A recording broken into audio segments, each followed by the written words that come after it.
mais an bɛ fula de ta mɔgɔw fana bɛ u mako bɛ ɲininkali la ɲininkali fula ye fɔlɔ in ye mun ye tiɲɛ ko de ye o ye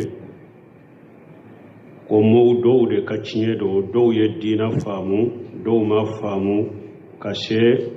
jamakulu fɔlɔ in ka faamu ma tiɲɛ in tilali minnu ye diina faamu olu ko a ka tila komi silamɛya sariya y'a fɔ cogo min minnu bɛ silamɛw denw fana ye mais u ka diina faamu ma se o dɛgɛrɛ ma olu ko ayi u ka laadana tila cogo minnu bɛ u ka tiɲɛ tila o cogo la ko an bɛ mun fɔ o la nin ye kiiri de nin bɛ taa kiiri tigɛlaw de fɛ dɔnnikɛbaw y'a yira ko ye tiɲɛ ko de ye ten ni sɔsɔli b'a la ou bien ni furu ko de ni sɔsɔli b'a la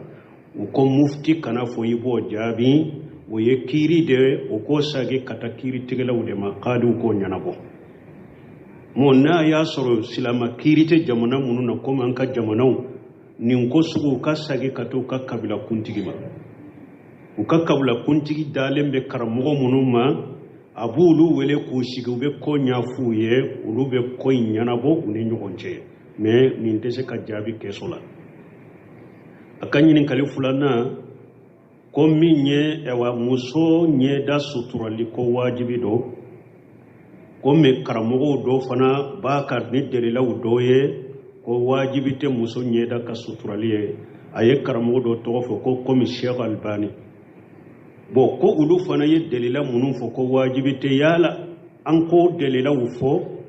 aradu min bɛ k'u ka ko kɛ o tɛ an ka baara ye an ka ɲininkali jaabi la an ka wagati t'o sɔrɔ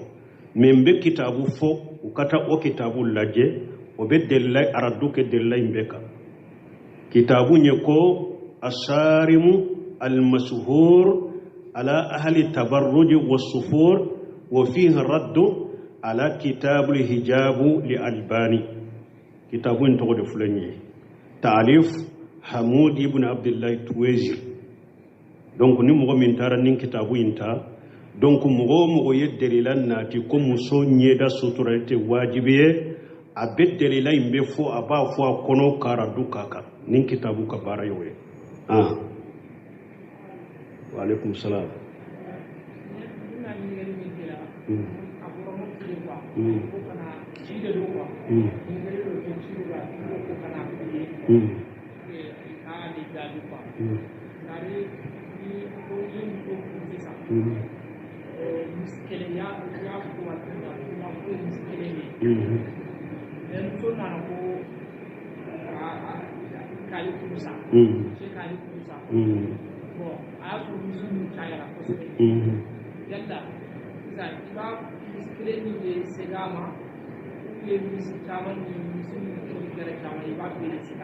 bon nin fana an ye kuma kelen min fɔ a b'o de kɔnɔ ko mɔgɔ de do de a ye muso furu a ye misi kelen de di muso in ma furu nafolo mais misi in jiginna fo k'a kɛ komi misi 20 ɲɔgɔn na mais sisan furu bɔra muso de banna furu ma furu bɔra a bɛ misi kelen de sagi ou bien bɛ muso 20 in bɛɛ de sagi nin fana ye ko min ye kiiri de b'a ban mun na an ko dɔnnikɛbaw ko mɔgɔ kana ninnu fatawa k'u jaabi parce que e bɛ se ka jaabu dɔ fɔ a b'a sɔrɔ olu ka kabila la ou ni karamɔgɔ minnu bɛ u bɛnna suruhu dɔ la e ka keso jaabi in bɛ kɛ sababu ye ka t'o suruhu in tiɲɛ aw y'a kɛ ten mais karasa ko tɛ o bɛ na ni fitina ni mankan ye mɔgɔw cɛ donc ninnu ka sagi ka t'u ka kabila ɲɛmaw ma u ka sigi n'u y'a ba cogo min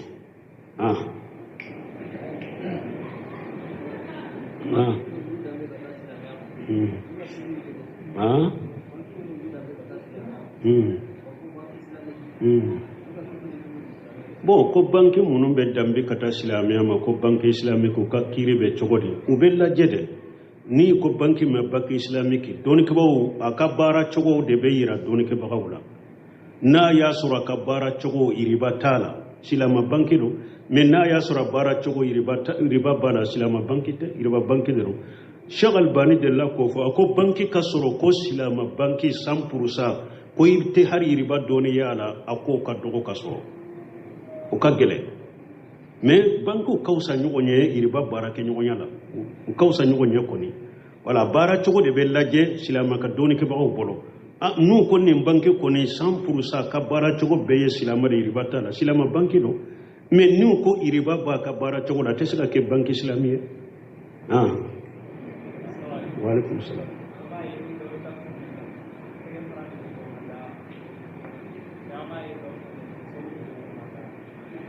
bon koni do beta sujudula no be jigi kaburu kolokata sujudula ubu bolo fulaw de jigi bolo fula folo de jigi do fana be jigi ni kumbele bon min fana fule min ye sosoli bala don ke ba woni nyogonje arisa dore nana wa'ili ibn hujr bolo ko ciiden ko wala yaburukanna ahadukum kama yaburukul ba'ir arisa riwaya dola wal yada urkubatayhi qabla yadayhi harisan a cogo dola wal yada yadayhi qabla urkubatayhi ciiden ko dola kelen kana biri ni be biri kana sujurula kana biri komi nyame be biri cogo me na cogo dola aya kumbele de nati abolo fulanye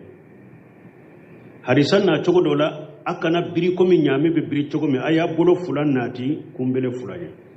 donc riwaya na cogo me fulane ni ninde sosoli don ni na don ke ba woni wonje o do ko ikana ni kumbele de munun ko ikana ni kumbele fulade ko hadisa yode fo o ko niye nyame laje na be jiga be nyefela fulo de jigi nyame bolo fula ye a sen fula min be nyefere nyefe sen fula de ko ni nyame be biri a be nyefela fula de jigi o ko fe be ko fula jigi bo ciiden ko e fana kana o de ke e ki kumbele fula de jigi bolo fula nye e ki kumbele fula de jigi bolo fula nye bon bun khaymu le jawji ani min yemu e wawi bun qudama fil muqni wa ya hadisayr wa yafula sege sege bun khaymu jawji ya ira jadil maadi fi hadi khayr al baradai rokono ko hadisayr wa min ko wali yada yadayhi qabla urkubatayhi ko an qalaba la rawi ko hadisan na cogo yele mana hadisan ma fula baga de bolo ko atunkan ka fo wali yada urkubatayhi qabla yadayhi ko min ya hadisan ma fula atunkan ko de fo nende filila hadisan na cogo yele mana bolo akoy ka bolo fula na ti kumbele fulanye donc akoy riwaye min ka kene min ni hadisa be nyogonta akana biri komi nyame be biri cogo mi ayina ni kumbele fulay akode ni hadisa folo na laba be nyogonta ni riwaye de la mais ni tarawul yada yade qabla urkubatayhi hadisa folo na laba be nyogombila donc ye min kene le ni riwaye fulala ni ujratila darratila ima koro banatika seunna nani kumbele fulade o de sahaleno nani kumbele fulade o de riwaye sahalendo min ko ibolo fulan nati kumbele fulanya hadisa yele mana riwaye tigi de bolo uyennin de sa ni do ko ciden ko wala ye burukanna kama ye burukul bari ko nyami be birini akumbele de ko akoroye ko fana kana birini kumbele de don kama yonen jabo ko ay ciden ma fo wala ye buruko alama baraka alayhi albayr ciden mo fu yede nyame birina minka kana biri oka o ma fu yew nutun fora de ba fo nyame be biri kumbele de ka ifana kana biri kumbele ka me ciden mo fo de akoy kana biri comme aka biri chokode mais ama fo nyame birina minka kana biri oka mo fo ako kana biri comme a biri chokode mais a birina minka o ma fu yede biri chokode fora ni biri choko fana de fora nyame ba nyefela fulo de nati e fana ka nyefela fula ye bolo fula de donc minka kene ni daruratira ujuratila na ni kumbele fula de o de saleno wa alaikum salam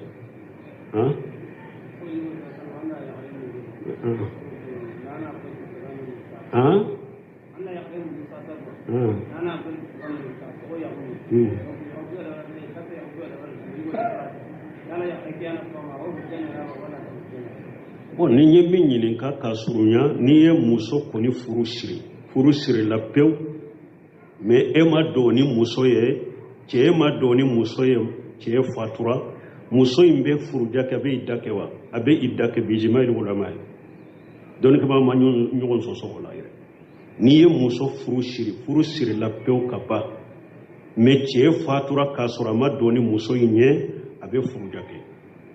sosoli yere ten ni na don kibaw ni ɲɔgɔn tuma min ni bunkasiri ye aya do n'a b'a tafsiri والذين يتوفون منكم ويجارون أزواجا يتربصن بأنفسهن أربعة أشهر وعشرا ako aya min fulen ni ɲɛ I donna ni muso min ye o I ma doni muso min ye o muso min ye denmisɛnnin o muso min kɔrɔla a bɛɛ de bɛ nin na ala ko de dɔrɔn ko mɔgɔ minnu bɛ faatu n'u b'u ka musow tɔ u ka musow ka sigi n'u yɛrɛ ye kalo 4 ni tile 10 n'i ye muso furu siri ka muso de don sɔsɔli t'a la harisa sahalen yɛrɛ nana la don dɔ la denw nana Abdullahi ibn Mas'ud ma ko mɔgɔ de don a ye muso furu siri a fatura ma dɔn n'a ye Abdullahi ibn Mas'ud ko dɔɔni tɛ ne bolo nin na u taara siɲɛ filanan u nana ko dɔɔni tɛ n bolo la u taara siɲɛ sabanan u nana ayiwa Abdullahi ibn Mas'ud n'a ka jama sigilen ko ne yɛrɛ bɛ kiiri tigɛ nin na ni n ka yɛrɛ jija ye n'a bɛnna sababa ma o bɔra ala de fɛ n'a kɛra kataw ye o bɔra ne yɛrɛ ni setanɛ fɛ a ko a ye taa muso in bɛ don furuja la kalo 4 ni tile 10 a b'a kɛ muso in bɛ don tiɲɛ la furu nafolo dafalen bɛ ta k'a di muso ma nin fɔlen Ma'aqil ibn Yashar o y'a sɔrɔ ciden ka seba dɔ la sigilen dɔ jama la wulila ka jɔ a ko wallahi ni ɲɔgɔnna nana ciden ma n'a sigilen a y'a kiiri tigɛ nin cogo de la a y'a fɔ nin cogo de la donc a bɛ don furuja la I date muso min na n'i y'a furu siri y'a bila I date nin de la u tɛ kelen ye dɛ n y'a furu siri ma dɔn n'a ye n y'a bila ani n y'a furu siri n sara ko kelenw tɛ dɛ ya ayyuhallazina amanu idza nakahtumul mu'minati summa talaqtumuhunna min qabli an tamassuhunna fama lakum alayhinna min iddati ta'tadunaha nin bɛ suratul ahzab kono ala ko mu'minun n'a ye muso furu mana n'a y'u furu siri o kɔfɛ a y'u bila k'a sɔrɔ a ma don n'u ye I da t'aw bolo u kan n'u b'o I da sigi dɛ wala n'i ye muso furu siri I y'a bila de I da t'a la I y'a bila wagati min dɔrɔn yɔrɔnin kelen mɔgɔ wɛrɛ bɛ se ka don a la I da sigi t'a la o la mais n'i fatura k'a to de a bɛ I da sigi dɔw tun bɛ kɔfɛ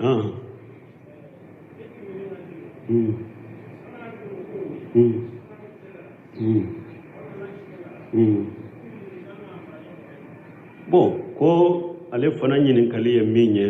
I y'a dɔn I jɔlen kɔni I b'i bolo minɛ ka sali sani ka taa kunbele minɛ mais n'i ka kalan banna I taara I kunbele minɛ I sagira ka wuli ka jɔ I bɛ sagi ka bolo fila minɛ de wa ou bien I b'u jigi de kuma fila nana nin fana la dɔnnikɛbaaw bolo kuma fila b'a la dɔnnikɛbaaw bolo kuma folotigi olu ko n'i bolo fila minɛ sani ka taa kunbele minɛ n'i taara kunbele minɛ n'i wulila I k'u bila ko parce que delila jɛlen mana min y'a yira n na ko ni a wulila a ye sagiya ka bolo minɛ ko hadisa mana ka bɔ ciden bolo ko n'a y'a sɔrɔ hadisa tun sabatira I sɛbɛw tun b'a las'an ma ko donc n'a hadisa mana I k'u jigi nin ye kuma fɔlɔtigiw ye kuma filanantigiw olu ko I ɲamariyala de I jɔlen sali la I k'i bolo fila minɛ n'i taara kunbele minɛ I wulila I jɔra toujours I bɛ sali de la I jɔlen de don fana I bolo fila minɛ de ko parce que hadisa nana kana ya'muru rajula an yada yamina wala shimalihi fi salati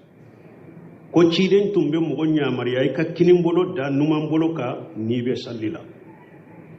ko sani ka taa kunbele minɛ na I bɛ jɔli min na I bɛ sali de kɔnɔ kunbele bilali kɔfɛ ka sagi ka jɔ ko I bɛ sali de kɔnɔ ko ciden fana ko bolo ka minɛ k'i to sali de la ko donc I bɛ sagi ko minɛ de o ko hadisa fana nana Nasa'i kɔnɔ ko kana rasulullah sallallahu alaihi wasallam yada yamina ala shimali ja kana qaima fi salat ko ciden tun bɛ kinin bolo da numan bolo kan n'a jɔlen bɛ sali la ko sani kati kunbele mina I jɔlen de tun bɛ sali la kunbele bilali kɔfɛ fana I jɔlen de bɛ sali la nin y'u ka delila dɔ ye hadisaw la u ka delila dɔ ye fana ko ciden kɔni ye ɲamariyali kɛ bɛɛ bɔ kalama ko bolo fila ka minɛ sali la mais est-ce que delila ni hadisa jelembe mogo juman bolo ni cide nye joli fula yimbo nyogon koro ko te kelenya est-ce que hadisa sahalembe ni cide ko kumbele be wasani kata kumbele mina joli ani kumbele bilali ko fe joli te kelenya ko bo nyogona ya law hadisa sahalembe wa ko hadisa mana wala cide ma prepare la tige ka joli fula yimbo nyogon koro akoni joli ko ni be sallela re bolo mina ama joli bo joli la ni delila be emi mbolo ko joli fula inte kelenya cide nyu bo nyogo na atisa sahalem fule doni ko ko be shiga nanai ni hadisa kenema bi bolo min nye joli fula mbo nyogo ko ku te kelenye no hadisa bi bolo ibe nanai ko cide ko fana ko bolo fula fule depuis ni donna salila fo katibo bolo fula be ke chugo mi cide nya be fo kabaru akika bila ciro fula hakela ube kaman fula hakela kabaru kofi akoy ka bila iddisila ni tara kumbele mina koy ke bolo fula ke ka kumbele mina ni tara sujuri ka ko sujuri ka ke bolo fula ni nyogonje ni bora sujuri la ko bolo fula ka ki senka hari katta ya ibe bolon ko ni mi sama ibe to munun kuraya befo bo ko kumbele bila ni kofi na ya soro don yoro wore be bore wa choko yore be bolo fula la kumbele bila ni kofi ni disite ci den tumbo bange ayat bolo chogo be bange sallila menna ya soro kumbele bilali ko fe kasage kijo ni chogo wure bala ni disite la nugila ilena ko hadisa tumbe takanama o hadisa tumbe kanama men ni tide nyen nimbe kaye bolo chogo be fo sallila me e wa joli kuna ko aka bila diside ka kumbele bilali ko fe ma yoro wure fo ala abeto lesili de ka yoro woro folo min forade abeto odeka ibi bolo fula minade ki to i décider ka parce que ci de ma do yoro wore sifi ni ote iba ato odeka donc yawa kuma fula in koni la minka kene wo yede kumbele bilali ko fe bolo fula mina i disila ode hadisa ka kene parce que doni ke ba wa ko sebo yaira ni ci de nya ka kumbele mina wakati dola abe duwawu janke aka joli abe duwawu janke fo ulu yere ba jatemina ko cide nyere nyina na sujudu ko tuguni tanka be joli jamminke o ko cide tumbe joli jamminke kumbele bilali ko fe fo sebo jatela nyina na sujudu kore na ya soro cide tumba bolo fula jigile sebo tumbo fo o tumbo fo anye sebo ye cide ka jatemina fembela hari ni cide nye kabaru filisana aka kalanke atumbe makuni minka ya nyininka abu hurata ya nyininka ni ye kabaru fili sani ka ewa kala ibe makuni jumanke abe duwa min fa ya nyafuye bon na ya soro kumbele bilali kofe cide mbe jo unye ka joli jande ke ka duwa ude ke ka janya fowlu jatela anyina na sujudu yere ko donc ni cide tumba bulo fula jigi olare na nugina ila la nugila ilena ode tumbe takana amma ode tumbe fo anye donc doni ko ka kuma sahalinye minye kumbele ko ni bilali ko fe bi bolo fula minade ode kakene me minya jigi bol kumbele bilali minya jigi nunu te kele kuye mo kana kele nunu kama mo kana nyogon ko nunu kama mo kana nyogon ke bira mo nunu kama parce que ba fo nunu de ma mashailatu ijtihadiyya ko masaila min doni ko de yu kayere jija ko da nasu sirhuman ula donc nunun te kele kuye akana nyogon ke bidanyo akana nyogon ke filibantiye mais min ko ni ka kene don ke ko kuma fulala kumbele fula bilali ko fe bi bolo fula minade wala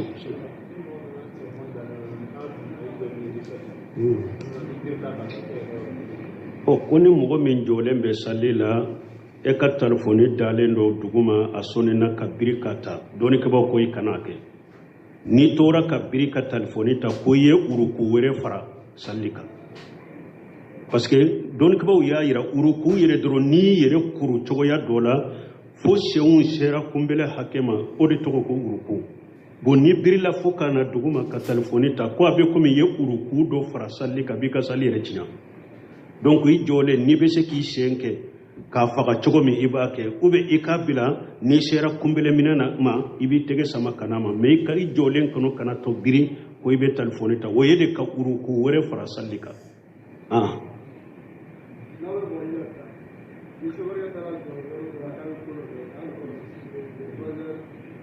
ko abe munke